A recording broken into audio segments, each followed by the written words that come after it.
So how can you tell me about the next story? Okay, so for now I would like to give you a brief introduction about our next speaker. She spent nearly 6 years in media industry, and together with a young and ambitious team, she built a startup financial magazine called Vietnam Financial Review, a leading English magazine that provides practical analysis of Vietnam economy from exclusive interviews with high-ranking officers from various government bodies and executives from multinational corporations and local corporations. In 2011, she became head of communications for ANZ Vietnam and developed a strong communication team to support the bank and local community. For 3 years, until 2015, she started with the new roles as a communication advisor in ANZ Corporate Centre in Australia. Having a strong personality and amazing perspective on the world of business, she would be one of your most inspiring colleagues. Today, it is an honor for us to have her here on stage and listen to her story. Please have a big clap for Ha Bui.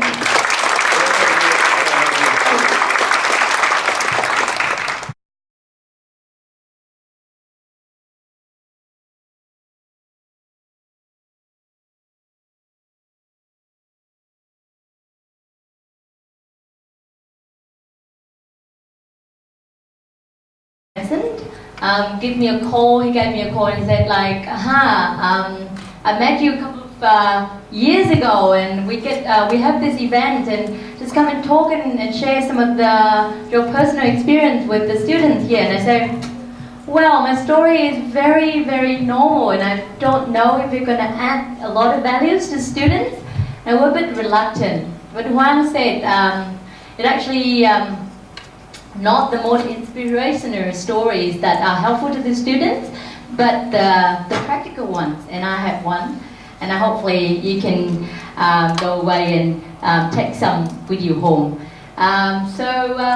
In the next 20 minutes, I'm probably going to spend 5 minutes telling a little bit about myself, who I am, who I work for, what I'm passionate about.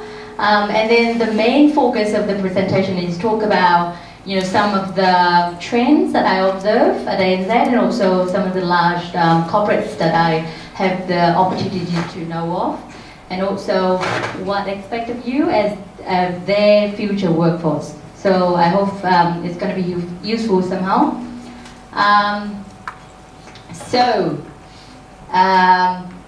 First thing first, I know how to use it. Yes, I entered the workforce in 2006, about 10 and 11 years ago with Vietnam Financial Review. It's one of the startup, how you call it, in the media world in Vietnam. And it's a great group of all the Oxford, Harvard students, and they all joined together, set up this magazine. It's a monthly English magazine in finance. So I had the opportunity to work with them, and the photo of me working with my team. We had a similar networking event to kind of promote about the magazine. And I worked there for 6 years. Okay, let's take one back. And this is the team of ANZ in Vietnam. And there's all CEO, CFO, head of HR, the leadership team who managed the ANZ Vietnam business. And I was luckily one of them. And this is the team, half of my team in Melbourne. I joined them in December 2015. And that's a bit of a moment of advertisements. I was last year completely stoked because I found out that I was nominated by my line managers to be the in the running for the winners of the Take Charge and Stand Out award for ANZ. That's one of the biggest award in ANZ, and I won. And I was one of the 100 best employees of the year. And the size of ANZ was 60,000 employees, so that's pretty big for me at that time. And what I would like really to share in the note from the general manager, and he wrote to the whole function about why I won. And I didn't really know about that. I don't want to. He wrote that, and he said the reason he chose me to be representing the function was my selflessness. So it's not selfish, it's selflessness. It is where you actually have to drop even your own priorities at work to help some other members for the greater good of the whole function, or for the bank, or when you're thinking about the customers. So that is what really valued, and you touch on this a little bit later in my presentation, but that is what the organization like ANZ, they really value, what you're adding values to the whole bank, not just, yourself climbing up or prove yourself that, you've been the superstar or something like that. And that photo on the far left was when I was helping the charity project in Vietnam. I was part of the team that developed and implement that project. So the project called Project 3E stands for Educate, Enrich and Employ. So with ANZ and a local charity in Vietnam, and we was helping building schools in Long My. That's area that we identify one of the very needed area where the average income is about $26 a year. Remember, it's $26 a year, and that is way below the poverty line in Vietnam. And that will heavily committed in helping build schools.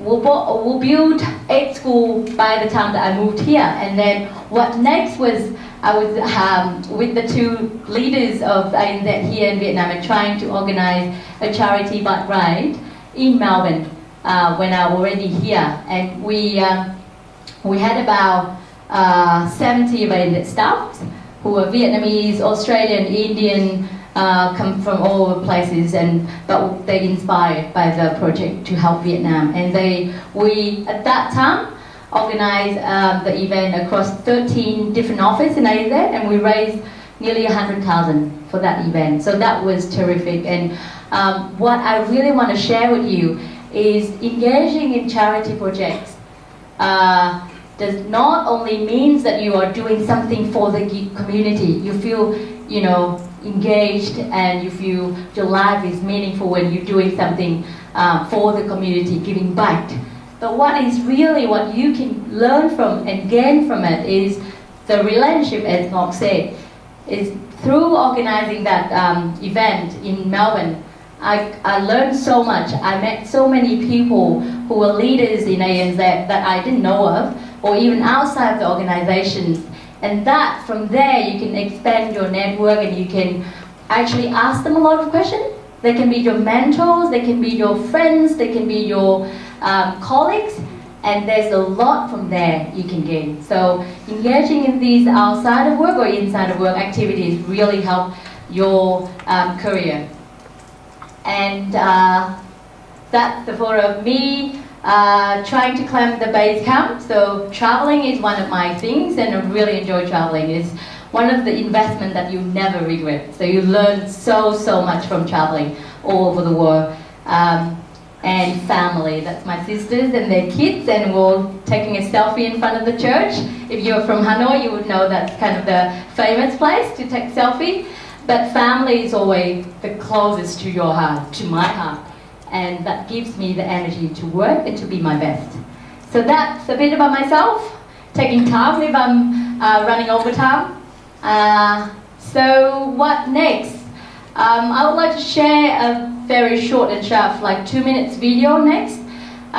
Before I hit play, this the very short animated video that I did to introduce the head of talent and culture for ANZ. So she joined ANZ in in May this year, and she's one of the top 10 who running in the management board to running ANZ group. So let's watch.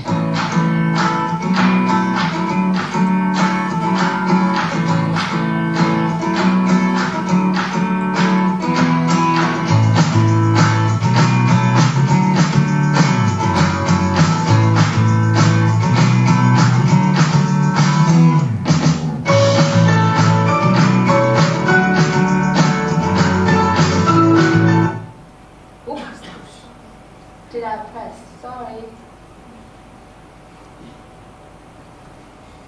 No.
Do you like it? Thank you. Any of you, I guess there are a lot of talented young students out there, you quite familiar with this kind of automated platform or tools that you can use to produce some form of communications? Any of you know how to use it? No? Some not over there, so I'm not the only one. Anyway, so my point for sharing this video is actually, so she's the new head of talent and culture, previously known as the human resources department for ANZ. She was pretty high-ranking officers, the top one in ANZ. And my boss at the time gave a big task. Say, we need to do something different. We need to do something new. And in ANZ, within internet comms, we have all sorts of different communication mediums, like be it all-staff email, or town halls, or big calls, or you can do live chat, or various different platforms to introduce a new head of the function. So I was pretty stuck, and I say, like, what can be different, and what can create a human kind of connection from her to the whole bank, which has 60,000 staff. And I would just stumble across this Go Animated platform, where you can create your own animated video. You obviously have to pay. And I did a couple of very quick desktop study to really understand how engaging animated video can add values, can help to deliver your message. And I brought forward my proposal and my thinking on how I can introduce her to the ANZ world. And luckily she said okay. She's very open-minded. She's worked for Bain & Company, if you know, one of the leading consulting firm. Very smart lady, very thoughtful, considerate. That means also sometimes very conservative. So it's hard to convince somebody with a conservative view to do something different. But I managed to convince her to do that. And once we published this animated video, she received numerous emails and phone calls from her peers and other leaders at ANZ, like, this is so clever, we haven't seen this before, and we'd love to really get to know you like this, and it's very human. You're not some high-ranking officers at the bank that we find it hard to talk to, but it brings down to the level of like human and human. And also some other leaders in the bank, they knew that I produced it, so they rang me and say, can you give me some advice on how to do this? Because I want to explore this way to introduce some of the initiative or project I do for ANZ. So that was quite a success. And my point here is really a couple of points. Always thinking on the lookout for new ideas, creative ideas. There's always something new out there that you don't know. Even they are very senior leaders, they don't know about. So don't be shy, be bold and be brave when you bring forward your proposal, and be confident about that. And even if it's a failure, it's fine. And continuous learning. So I self-taught myself to use that over the weekend. I show her that is doable. And that was my very minor success. But when reflecting on that, it's a lot of lessons to learn from there. So next, you all know this animal? Or so the chameleon, do you know what the chameleon is famous for? Changing color, right. What else? Yeah, that's great. Okay, I promise I won't talk about chameleon. I know nothing about them. Yes, but their color changing ability, that's the point. And that's the whole point about being adapt and being agile and nimble to the changing environment. So in ANZ, we have a lot of talks about this from the CEO, Shane Elliott, or the leaders. And what we talk about is we can have control over all the products, all the services, or our people. We can develop training our people. But what we can't change is the environment. And banks are now competing with not, like for ANZ, they are not competing with CIB or NAPS or Westpac. They're competing with fintechs. They're competing with Uber type of banks that are new to the market. And they're faster, they're more nimble, they're cheaper. They deliver better products and services to the customer. And faster, that's the point. So what big organization like ANZ with 180 years plus of experience and knowledge and a complex, massive 60,000 employees across 34 markets, what they should do to respond faster to this fast-changing, digitally disruptive working environment. And that's not something that you can change overnight. That's about mindset that I think the President talked about earlier. So what we can learn from the chameleon is that he or she actually very responsive to the environment. And what banks, what I observe is bank, large organizations, including ANZ, are doing is they trying to restructure or transform themselves in a more startup way of working, in a more nimble, in more agile, more responsive, more adaptive way of working. And they learn a lot from startup. Even the CEO went all the way to Netherlands and learned from the startup banks in Netherlands, because that's all about you're maybe the biggest, one of the biggest, but you're not the smartest, or you may not have the best solution at the moment. So it's always learning. And big organizations, they are taking that approach. So they're removing away from hierarchy structure to more agile startup kind of way to organize themselves. And that, from my observation, is working with the agile transformation. I think that is they trying to remove a lot of hierarchy in the way they recruit people, in the way they develop people and retain their talent. So that really a very interesting trend for you as the future workforce to watch for, because next is what they are looking for in their future workforce. What they're looking at you to hire, why they hire you, not you, right? So what does it mean for you if you aim to work for large corporations like banks, like consulting firms or insurance firms? It's really a couple of things that I think they are looking at to hiring in their future workforce.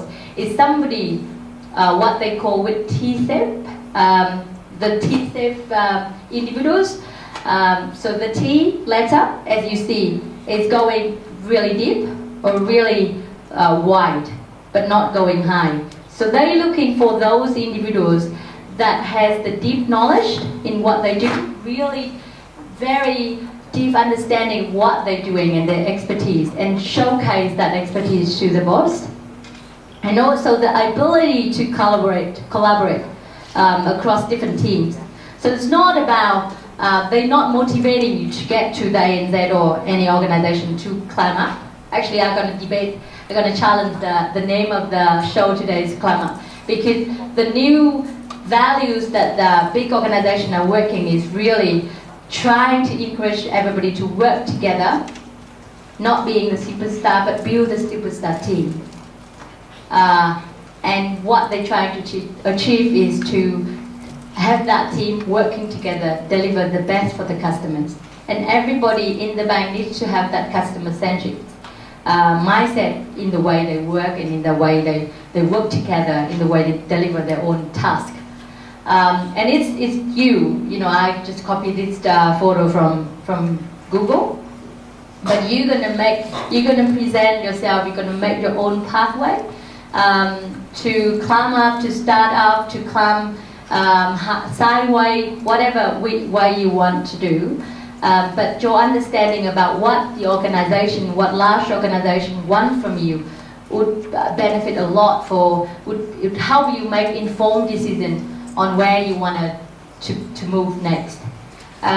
So this, a couple of 100 years back, Charles Darwin shared this quote. It's very famous, and it's not the strongest of the species that survive, nor the most intelligent, but the one that most responsive to change.